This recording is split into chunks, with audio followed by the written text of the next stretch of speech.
Cinema mode. Killer thinks he got away until cops found his clue. The cinema was almost empty, save for a few scattered patrons, lost in their screens. The dim glow of the projector painted everything in a muted, dreamlike haze. In the back row, a figure sat, staring at the flickering images, but his mind was elsewhere.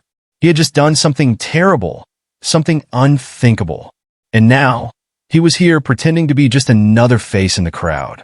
He could still feel the weight of what he'd done, the blood on his hands, even though they were clean now. As the credits rolled, he rose slowly, trying to keep his steps steady, his heartbeat even. But something was off. He could hear a faint sound, footsteps, quickening, almost like someone was following him. His breath hitched, and he glanced over his shoulder, but there was no one there. He turned, walking faster now, trying to shake the growing sense of dread. It wasn't until he stepped outside into the cool night air that he finally exhaled, feeling a little lighter. But the sense of being watched didn't leave him. In fact, it seemed to grow stronger. A few blocks away, back at his car, he fumbled with his keys, his hands trembling. The streetlights above flickered, casting long, unnerving shadows. Suddenly, the sound of a siren broke the silence, sending a jolt through his spine. He froze, his eyes darting around, but there was nothing to see. No police. No one chasing him. Yet, the feeling wouldn't fade. The next morning, the cops were at the scene, working tirelessly. The victim's body had been found just blocks from the theater, a brutal crime, one that seemed too calculated to be random. Forensics had nothing at first, no fingerprints, no witnesses, until a small clue turned up on the victim's phone. A phone that had been sitting on the floor, crushed beneath the body. In the corner of the screen, a brief image had been saved. A picture of the theater, taken just moments before the killing. And in the background of that photo, faint but unmistakable, were the dim outlines of a figure. A figure with a familiar posture. The killer thought he had gotten away, blending in with the shadows of cinema. But in the end, it was his own reflection in the darkness that gave him away. The police would find him, and the grip of fear he'd tried to escape would come back to claim him. In the most chilling of ways, the killer's heart raced as he saw the news flash on every screen. Breaking news. The victim's killer may have been caught on camera. He felt a cold sweat creeping down his back, his pulse hammering in his throat. It was impossible. He had been so careful, so meticulous. But the photo, that damn photo, it was the one thing he couldn't erase. The police had enhanced the image, zooming in on the figure standing near the back of the theater. The silhouette was unmistakable now. He stared at it, the realization sinking in like a stone in his stomach. It was him. The figure had his posture, his exact shape, the way he slouched when he was trying to appear casual. But the most damning part? His jacket. The same one he had worn that night. The cops were getting closer. He could feel it in the pit of his stomach. He'd made one mistake, one small, unthinkable mistake. He hadn't considered the one thing that could expose him, the technology. His own reflection, caught in the digital world he'd so desperately tried to escape. His phone, which he'd thought was safely tucked away in his pocket, had unwittingly captured his every move. And now, it was as if the entire world was closing in on him. The sirens, the flashing lights. Everything seemed to grow louder in his ears. He couldn't run anymore. Every step felt heavier, the weight of his guilt threatening to crush him. In the darkness, the image of that theater, the flickering light, and his own shadow haunted him. And as the door to his apartment creaked open, he knew it was only a matter of time. The cops would come for him, but they wouldn't need to say a word. He would already know he had nowhere left to hide. The cinema had been his last escape. And now, it would be the place where his nightmare truly began. The door creaked open wider, and the dim light from the hallway poured into the room, casting long shadows across the walls. He stepped inside, every inch of the place feeling suffocating, too small, too close. His eyes darted to the window, half expecting to see the flashing red and blue lights reflecting off the glass. But the streets were quiet, too quiet. He tried to calm himself, but every breath felt shallow, as if the air itself had turned against him. He couldn't shake the image of his own face in that photo, The way the figure's eyes had looked, so hauntingly familiar, staring right back at him. The clock on the wall ticked louder now, the sound growing more oppressive with each passing second. Then came the knock, a single knock that made his heart leap into his throat. He froze. For a moment, he thought his mind was playing tricks on him. But then it came again, louder this time, insistent. He stumbled back, his pulse racing, every instinct screaming at him to run. But he didn't. Instead, he stood there, rooted to the spot, staring at the door as if it might suddenly open by itself. The knock came once more, followed by a voice, calm, controlled, yet unmistakable in its authority. "Police! We need to talk." His breath hitched, and for the first time, the full weight of what he'd done settled on his chest, crushing the air from his lungs. He couldn't breathe. The walls felt like they were closing in. He looked around, as if there were some way out, some escape, but there was none. The door was still shut, and the voice outside was getting louder, more persistent. "Sir, open up." He turned towards the window, considering climbing out, but then he remembered. The police had already secured every exit. They knew everything. The evidence, the photo, the clues. They had all pieced together his every move. The truth was inevitable. And as the door finally creaked open, the officers stepped inside, their eyes scanning the room. One of them spoke first, their voice calm but chilling. "You're not going anywhere." The killer opened his mouth to speak, but no words came out. It was over. All that was left now was to face the consequences. The silence was deafening. And in the distance, the faintest sound of the cinema projector running, the one place he thought he'd escaped to, echoed in his mind. In the end, it wasn't just the police who found the clue. It was the moment he had tried so desperately to outrun. The reflection of his own guilt. Now inescapable, the officers moved slowly, methodically, as if they had already anticipated his every reaction. They could see it in his eyes, his fear, his regret, and most of all, his realization that he had nowhere left to run. One of the detectives stepped forward, a file in hand, flipping it open with a quiet rustle of paper. "The photo," she said, her voice almost too calm. "We found it on the victim's phone. It's clear you were there. In the background. We have the footage too, you know. The camera never lies." He swallowed hard, the dryness in his throat nearly choking him. The detective's gaze never left him, piercing, unwavering. "Do you remember the theater?" she asked, her eyes narrowing slightly. "The flicker of the lights, the quiet air, the hum of the projector?" He closed his eyes, trying to block it out, but the memories flooded in. The theater, the moment before the crime, the thought that he had truly gotten away with it. But now, here he was, trapped, every move, every decision, every moment leading him to this. Another officer stepped closer, his face impassive, but his voice held a dark edge. "We know it was you. The jacket, the posture, your movements on the camera. It all lines up perfectly. And the clue on the phone? That sealed your fate." He tried to speak, but his words came out fractured, like shattered glass. I didn't mean for it to happen. It was just supposed to be a moment, a mistake." The detective didn't flinch. A mistake that cost someone their life. The weight of the statement hit him like a punch to the gut. He staggered back, his knees nearly giving way beneath him. "How did you think you'd get away with it?" The detective continued, her voice cold and even. "What was your plan? Just disappear into the crowd? Hide in the shadows?" The killer couldn't answer. There was nothing to say. His silence spoke louder than any excuse he could offer. The officers began to move in, placing the cuffs around his wrists, the cold metal digging into his skin. He barely felt it. All he could feel was the sinking weight of his own decisions, pulling him deeper into a pit of guilt and regret. His body moved on autopilot, led out of the room and into the back of the squad car, where the lights from the police cars outside reflected off the windows. It was over. The chase, the escape, the illusion of freedom. All of it had crumbled the moment the police had found that one simple clue. And as the car pulled away, the darkness outside seemed to swallow him whole, leaving only the echo of his footsteps and the haunting flicker of cinema lights, fading into the distance. The squad car's tires screeched against the pavement, the sound sharp and unnatural, as if it were trying to escape the tension in the air. Inside the car, everything felt unnervingly quiet. The killer's eyes stared out the window, watching the world pass by, but none of it seemed real anymore.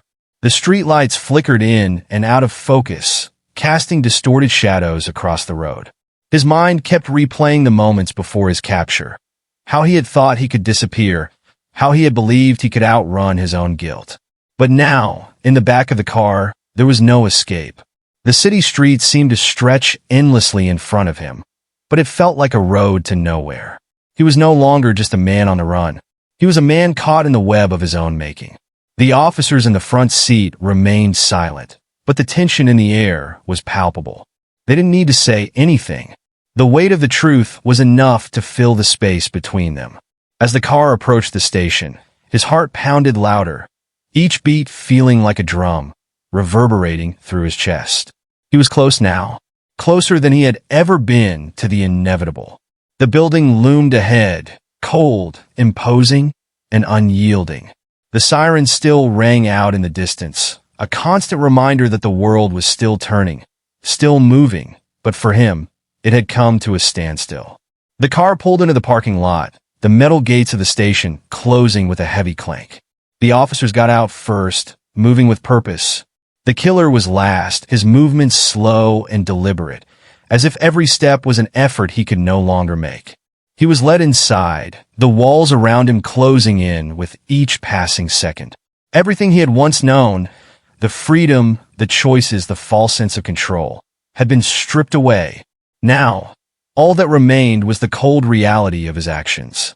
In the interrogation room, the bright lights above flickered for a moment, casting long shadows that danced like specters in the corners. He sat across from the detective who had caught him, her eyes sharp and focused. She didn't speak right away. Instead, she let the silence stretch out, a deliberate pressure, as though she were waiting for him to break. And then, when he couldn't bear it anymore, when his mind finally gave way to the weight of his failure, he spoke. "It was supposed to be a clean getaway," he said, his voice hollow, barely a whisper. "I thought I could just disappear." The detective leaned forward, her gaze never wavering. "You thought you could outrun the truth?" His lips trembled as he nodded, the tears he had been holding back finally spilling over. "It was the cinema, the place where everything seemed to make sense. Where I could pretend, where I could forget." The detective's voice softened for just a moment, but her next words were still sharp. "You didn't just kill someone. You killed your own chance at redemption." He couldn't speak anymore. The words were too heavy, too final. As the door clicked shut behind him, he knew there was no going back. The cinema that had once been a sanctuary, a place to hide, now felt like a prison. And the only thing left was the haunting echo of the projector's light. Flickering in the back of his mind, the silence in the interrogation room was deafening, but the killer's mind was far from still. Each second felt like an eternity as he sat there, staring at the polished table in front of him. The detective had left him alone for a while, and the weight of her words, "Asterisk, you killed your own chance at redemption, asterisk," continued to echo through his mind. He had been so sure that he could escape, that he could slip into the shadows and leave everything behind. But now, here he was facing the unrelenting truth. The door creaked open, and the detective returned, her expression unreadable, but there was something in her eyes. A quiet recognition, perhaps. "You were just like them, weren't you?" she said, her tone almost contemplative. "The ones who think they can hide behind the mask. But the mask always falls off. Sooner or later, it always does." He didn't answer. What could he say? The mask had fallen off. And now, every lie, every twisted justification, had crumbled under the weight of the evidence. The victim's face, the phone, the image, the reflections of his guilt were inescapable. The detective sat down across from him again, her posture relaxed, but the power dynamic was clear.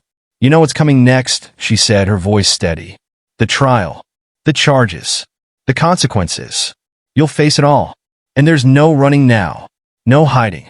You made your choice, and now you'll live with it." The killer could only nod, his mouth dry, his throat tight. But then, a thought cut through the fog in his mind, sharp and sudden. I didn't mean to kill him," he blurted out, his voice almost frantic. "It wasn't supposed to be like this. I just wanted to get away, to escape, to forget everything."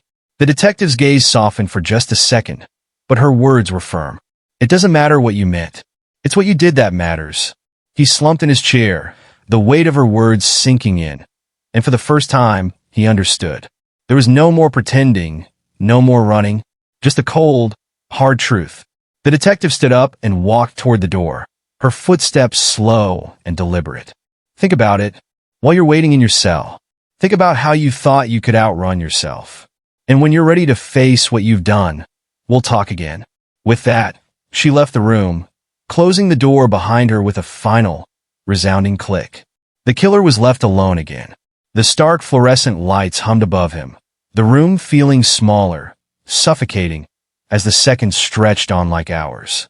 In the quiet, he could hear his own heartbeat, the rhythm steady but deafening in the silence. He tried to hold on to the thought that he had been just a man desperate for freedom. But all he could feel now was the crushing weight of everything he had lost. The false freedom, the illusion of escape, it was all gone. And the only thing that remained was the empty, hollow space inside him. The cinema, with its flickering lights and shadows, was no longer a sanctuary. It was a reminder of his failure, of the one moment he couldn't undo. As the door clicked open once more, he didn't look up. There was no point. The game was over. The door swung open again, this time with a slow, deliberate motion, as if to remind him that there was no more running, no more hiding. He didn't look up. He couldn't. There was a heaviness in the air, an unspoken finality that filled the room. Two officers entered, their faces expressionless, as if they had seen this all before. The killer's gaze remained fixed on the cold, metal table in front of him. He could feel them standing there, waiting for something, anything from him. But the words had all dried up. There was nothing left to say. One of the officers cleared his throat, but it was the other who spoke, his voice low, almost mechanical. "You're being transferred. Time's up." For a moment, the killer didn't respond. The thought of being moved, of leaving this small, suffocating room, didn't bring relief. It only made everything feel more real. The officers moved towards him, their hands swift and efficient, as they removed the cuffs from his wrists. As one of them guided him to his feet, he felt the sharp jolt of cold air hit his skin, the shock of reality sinking in with every step he took. He was moving, but not towards freedom. The walk to the holding cell was slow, each step more laborious than the last, as though his body had somehow understood the gravity of the situation before his mind could fully process it. The walls seemed to close in tighter with each corridor he passed through, the hum of fluorescent lights above a constant reminder of his inescapable fate. He was just another prisoner now, just another face behind bars. The officers led him to a small, dimly lit cell, its walls bare and unforgiving. It was stark, cold, and empty, save for a narrow cot and a thin blanket that lay haphazardly on it. For a moment, he stood at the threshold, looking into the barren room. This was it. No more pretense. No more running. Only the endless stretch of time, the ticking of the clock, and the crushing silence that seemed to seep into every corner of his soul. One of the officers gave him a final glance, then turned, locking the cell door behind him with a soft but undeniable click. The sound reverberated through him, as if marking the end of something he had spent so long trying to outrun. Now he was truly alone, and the silence that filled the cell wasn't just the absence of sound. It was the weight of everything he had lost, everything he had destroyed. For the first time, he let his eyes close, allowing the darkness to swallow him whole. The flickering cinema lights, the images he had once so desperately tried to escape, they all came rushing back. The shadows, the faces, everything that had once seemed so distant was now right there, inside his mind, impossible to ignore. In the end, it wasn't the law, the police, or even the victim who had caught him. It was the reflection of his own conscience, staring back at him through the cold lens of truth. And now, as he lay on the cot in the silence of his cell, he realized that the cinema had been right all along. There was no escape. The silence in the cell grew oppressive, thick and suffocating, as the weight of his thoughts pressed against his chest. He lay on the cot, staring at the bare ceiling, the dim light from the small bulb casting long, crooked shadows across the walls. The clock on the far side of the room ticked relentlessly, each second like a drop of water falling into an abyss, echoing louder in the stillness. The shadows seemed to move, as if mocking him, reminding him of the darkness that had followed him all his life. His breath came in shallow, uneven gasps. He closed his eyes, trying to escape, but the images flooded in anyway, uninvited, unstoppable. The theater, the projector light flickering like some cruel reminder of the past. The victim's face, frozen in that last, desperate moment. The phone, the photo, the damning evidence. His own face, captured in the background like an invisible witness to his crime. He could feel the weight of the reflection again, the reflection of his guilt that he could never outrun, never shake. For so long, he had convinced himself that he could disappear into the shadows, that he could blend in with the crowd, but now he understood. The shadows weren't just outside. They were inside him. Every moment he had tried to forget was etched in his mind like a scar that no amount of time could heal. His body tensed, and his hands curled into fists as though trying to hold on to something, anything, before he was consumed entirely. But there was nothing left, no escape. The door to his cell creaked open once more, the sound sharp and jarring, but this time he didn't move. He didn't look up. He knew what was coming. Two officers stepped inside, their presence more a formality than anything else. They didn't need to speak. They didn't have to say a word. They were here to take him to the next phase of the process, to move him through the gears of the system that would eventually spit out his punishment. But for him, it no longer mattered. He had already been sentenced by his own mind, by his own actions. The officers led him out of the cell, and he walked in silence, each step feeling heavier than the last. As they moved through the hallway, he could hear the distant echoes of other prisoners, their voices muffled, but still somehow louder than his own thoughts. He didn't care. He didn't want to hear anything anymore. The door to the courtroom opened with a soft groan, and he was led inside. His eyes remained downcast, but the weight of the room, the cold, sterile air, the hushed whispers, the hard wooden benches, felt like a final judgment in itself. He was already guilty. The trial, the verdict, it was all just a formality. What mattered now was the truth he had been running from all along. There was no more cinema, no more distractions, just the raw, unforgiving reality of his own reflection. The courtroom was quiet, an unsettling stillness hanging in the air. The walls, cold and unyielding, seemed to press in around him, amplifying every thought, every regret that coursed through his mind. He could feel the eyes of the jury on him, their gazes heavy and judgmental, but it didn't matter. Nothing mattered anymore. His hands were cold, resting on the table before him, his fingers twitching as though trying to find a way to escape his own body. He didn't look up. He couldn't. The judge's voice cut through the silence, but it was distant, almost muffled, like it came from a place far away. Guilty, the judge pronounced, the word hanging in the air like a death sentence. The room seemed to hold its breath. The killer's heart didn't race, though. It had long since stopped. There was no fear left, only emptiness, the hollow sensation of inevitability. He had known this moment would come, but it still felt like a shock, like a sudden jolt from which there was no return.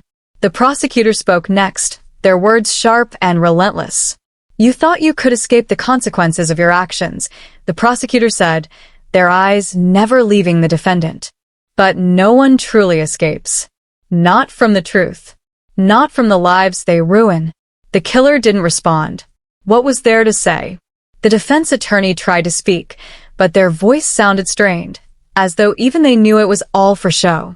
The plea for mercy, the request for leniency, they fell on deaf ears. No one was listening to him anymore. Not really.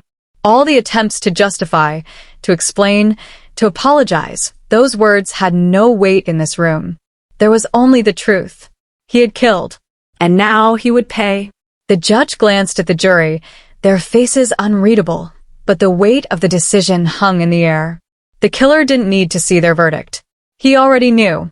The sentence was harsh, inevitable. Life in prison. No parole. The rest of the courtroom blurred as the words of the sentence became a faint hum in his ears. Everything was distant now. His mind had already begun to shut down, to retreat into that place where nothing could reach him, where the consequences couldn't touch him. But the weight of his own guilt was always there, lurking at the edges of his consciousness. The judge's gavel struck the table, a sharp sound that broke through his fog of thoughts. "Sentence is final," the judge declared, and with those words, the last remnants of the life he had once known were erased. The room began to empty, but he remained seated, still. The bailiffs came to escort him out, their steps heavy and purposeful, as though they, too, knew there was no more fight in him. As they led him from the courtroom, the killer's mind drifted back to the cinema once again, the place that had once offered him refuge. Now it was just a distant memory, a symbol of all that he had lost. And as the doors closed behind him, the haunting flicker of the projector light was the only thing left in his mind, steadily growing fainter, until it was nothing more than a whisper in the darkness. The door to the courtroom swung closed with a finality that echoed through his mind, sealing away the world he had once known. He was led down the hallway, the sound of his footsteps muted by the thick silence that enveloped him. Each step felt mechanical, as though his body was moving on its own, disconnected from the numbness that gripped his soul. The prison van waiting outside seemed like a distant, foreign entity. The officers flanked him, guiding him toward the back, but he didn't resist. There was no point. The world outside, the busy streets, the murmurs of life, felt like it belonged to someone else now, a version of reality that no longer had any place for him. As the cold metal door to the van slammed shut behind him, he was enclosed in darkness. The hum of the engine started, vibrating through the floor, but it only made the silence more pronounced. It was a kind of silence that screamed louder than anything else, a silence that filled the space with the weight of what he had done. The van began to move, the wheels crunching over gravel as they made their way to the prison.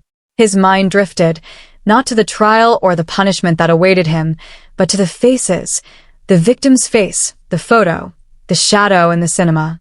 It all felt like it had happened in another life, in a world that was no longer his. The air in the van was thick with the scent of metal and something stale, suffocating. He shifted uncomfortably, but even the smallest movement felt like an effort. The hours stretched on, endless and suffocating, until the van finally slowed. They had arrived. The heavy gates of the prison loomed ahead, their imposing silhouette casting a dark shadow over everything.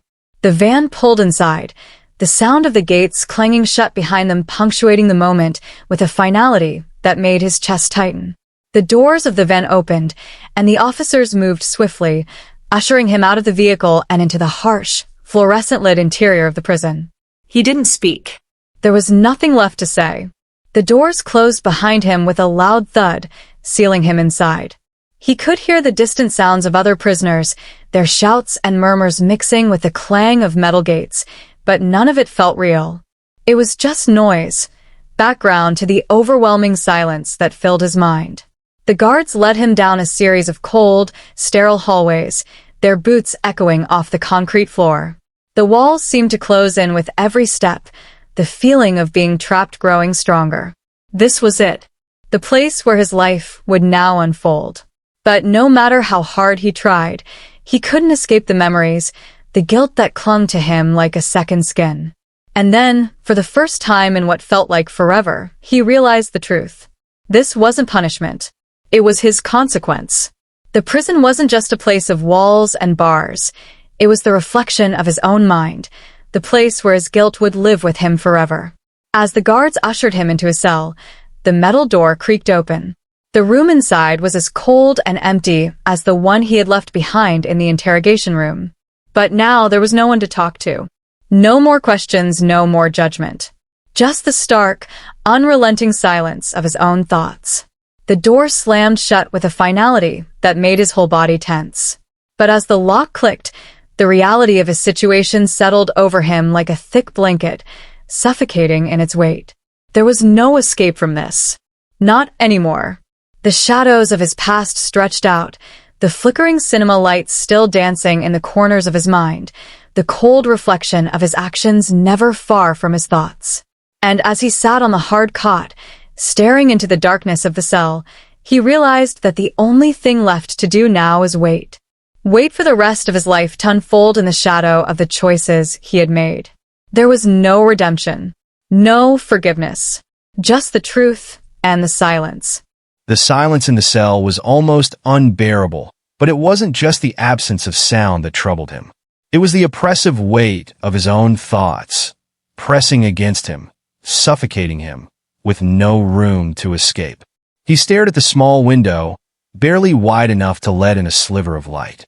Outside, life continued, but here, in this cold, sterile cell, he was locked in with only the ghosts of his past for company. Every second stretched on endlessly, the ticking of time louder than any clock. The walls seemed to close in, their gray, unyielding surface mocking him. There was no escape, no place to run. And then, as if summoned by the emptiness of his surroundings, the memories surged back in waves. The victim's face, contorted in pain, haunted him. The theater, the dark corners, the shadows he had once sought refuge in, now felt like the very thing that had trapped him. It was all too much. The weight of everything he had done crashed down on him, and he closed his eyes, trying to block out the suffocating thoughts. But they wouldn't go away. They never would. The sound of footsteps echoed down the corridor, pulling him back to the present, and he looked up as a guard approached his cell. The guard's face was impassive, his footsteps steady and practiced. "You've got a visitor," the guard said, his voice flat and emotionless. A visitor? He hadn't seen anyone since the trial. Who would want to visit him now? He had no friends left, no allies. The guard unlocked the cell door, and for the briefest moment, the killer felt a spark of curiosity. Was it someone from his past? Or perhaps someone trying to make sense of the mess he had made? The door swung open, and in stepped the visitor. The killer's heart skipped a beat as he saw the face. It was the detective, the one who had caught him. The one who had never let up, who had seen through his lies from the very beginning. Her gaze was steady, unwavering, as she walked toward him. For a moment, neither of them spoke. The air was thick with the tension of unsaid words, of unfinished business. Finally, she broke the silence. "I didn't think I'd ever see you again," she said quietly, her voice surprisingly soft. The killer opened his mouth, but no words came out. What could he say? Apologize? Explain? Neither would make a difference now. "You must hate me," he said at last, his voice barely more than a whisper. She didn't answer right away. Her eyes searched his face, as if trying to see if there was any trace of the man who had once been capable of kindness, of empathy. But all she found was a hollow shell, a man broken by his own choices. "I don't hate you," she said, her voice steady. "I don't know if I ever could. But what you did, you'll have to live with that for the rest of your life. That's something no one can take away from you." Her words hit him harder than anything else. He had already known it, of course, knew that he would have to carry the weight of his actions forever. But hearing her say it, so matter-of-factly, made it all the more real. Her eyes softened for a moment, but she didn't reach out to him. She didn't need to. The distance between them was far too great. And in that moment, the killer understood something he hadn't been able to grasp before. The past wasn't just something that could be forgotten. It wasn't something you could escape. It lived with you. Every choice, every action, it all stayed with you, like a shadow you could never outrun. The detective turned to leave, but before she did, she paused at the door. "You'll have to answer for what you did," she said, her voice steady and unyielding. "No one escapes that." And with that, she was gone. The door clicked shut behind her, leaving the killer alone in his cell once again. The silence rushed back in, deeper now, heavier than before. He sat back down on the cot, staring at the blank walls, and for the first time, the weight of it all seemed too much to bear. The past, the present, the future, everything tangled together in a web of regret and guilt. There was no way out, no hope of redemption. just the endless stretch of time, and the unshakable truth that would follow him forever. The killer remained still, his body frozen in place as the echoes of the detective's words lingered in the air, rattling around in his mind like an unforgiving drumbeat. No one escapes that. The weight of the truth settled over him, a crushing burden that felt as though it might break him in two. His hands were shaking now, and he clutched the edges of the cot for some semblance of control, but even that was fleeting. The walls felt like they were closing in again, the cold, sterile air suffocating him, the loneliness pressing against his chest. His thoughts spiraled, his mind racing through the same images, the same scenes, over and over again. Each replay more vivid, more painful than the last. The victim's face, the moments before the crime, the theater, the dark corners. His hands trembling as he had made the final decision, sealing both their fates in a single moment. The killer wanted to scream, wanted to tear at the walls, but no sound escaped him. His breath grew shallow, frantic, as if he were choking on the reality he had tried to outrun. But it was here, it was inside him. It would never leave. There was no peace, no escape. He collapsed forward, his hands pressed against his face as though he could smother the images, the feelings, the guilt. But nothing worked. It was all still there, gnawing at him from the inside. His chest tightened as the hours dragged on, the noise in his mind louder than ever. And then, in the silence of the cell, something shifted. The first crack of realization, something he had been avoiding, something he had never truly acknowledged until now. He had been searching for escape his entire life, running from the consequences of his actions, from the dark parts of himself. But what he hadn't realized was that the real prison wasn't the cell he sat in now. It was his own mind, his own guilt. It would never let him go. And in that moment, he understood the cruel truth. No matter where he was, no matter what wall surrounded him, he would never be free. Not from himself, not from what he had done. The realization hit him like a slap across the face. For the first time, the killer felt the full weight of his choices, and it was unbearable. There would be no redemption, no forgiveness. He had sealed his own fate long before the trial, long before the arrest. The only thing left now was the endless stretch of days ahead, each one as hollow and suffocating as the last.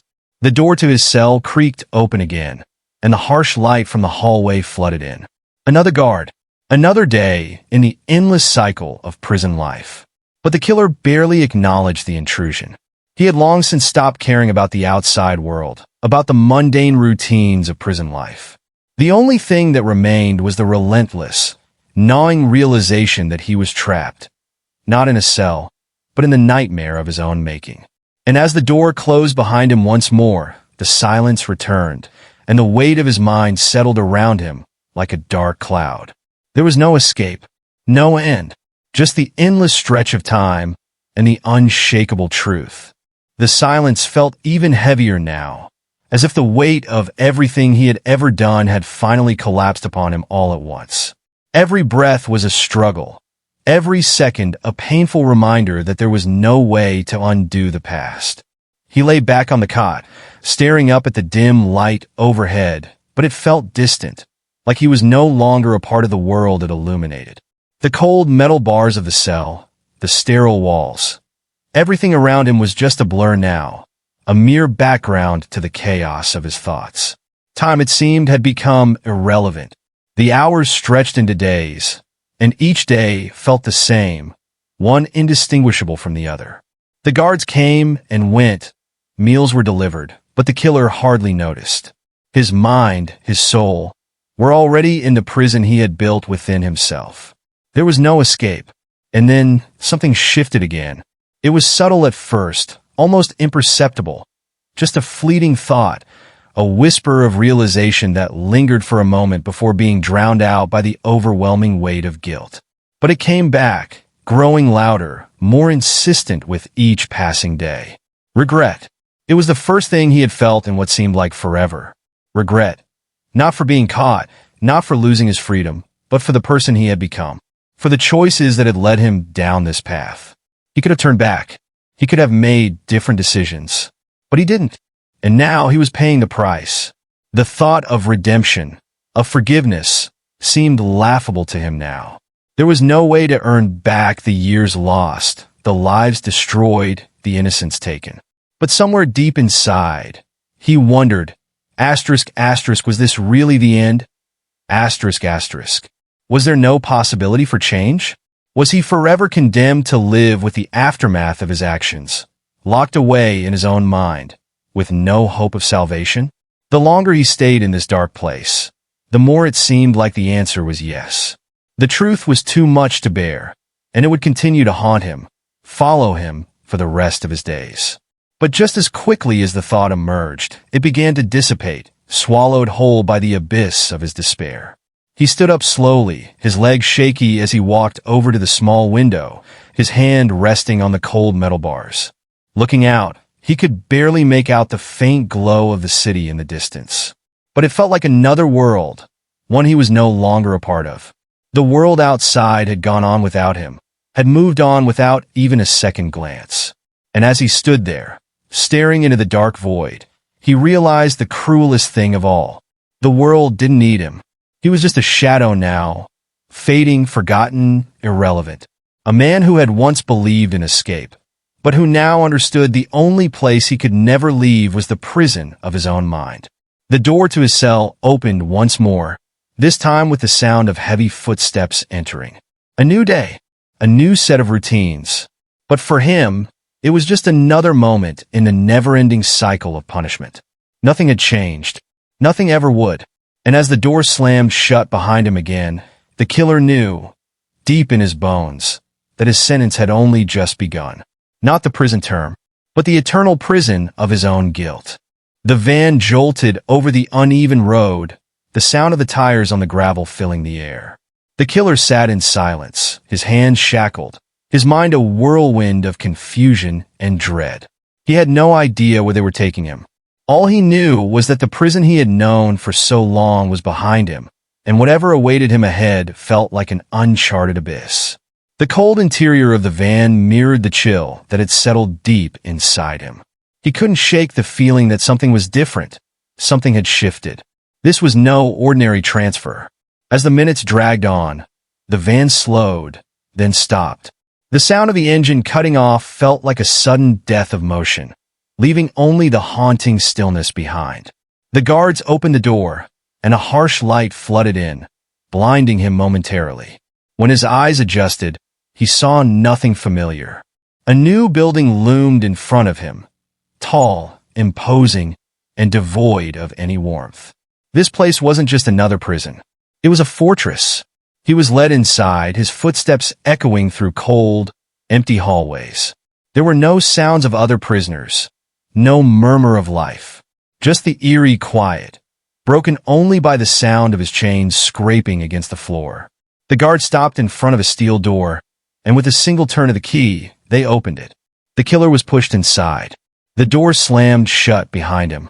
For a long moment, he stood there, feeling the weight of the new surroundings press down on him. But then, a voice spoke from the shadows. "You're not here by accident," the voice said, low and calculated. The killer's heart skipped a beat. He couldn't see the person, but the voice was unmistakable, familiar, haunting. It was the detective. "You thought this was the end," she continued, stepping into the light, her gaze as cold as ever. "But you're wrong. This is where your real punishment begins." The killer's breath caught in his throat.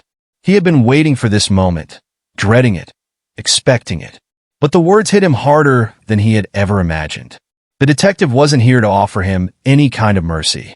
She wasn't here to offer closure. She was here for something much worse, something that would torment him for the rest of his life. "You thought you could escape," she said, her voice laced with disdain. "But the truth is, there's nowhere you can hide. Not from me. Not from yourself." Her words sliced through him, deeper than any physical wound.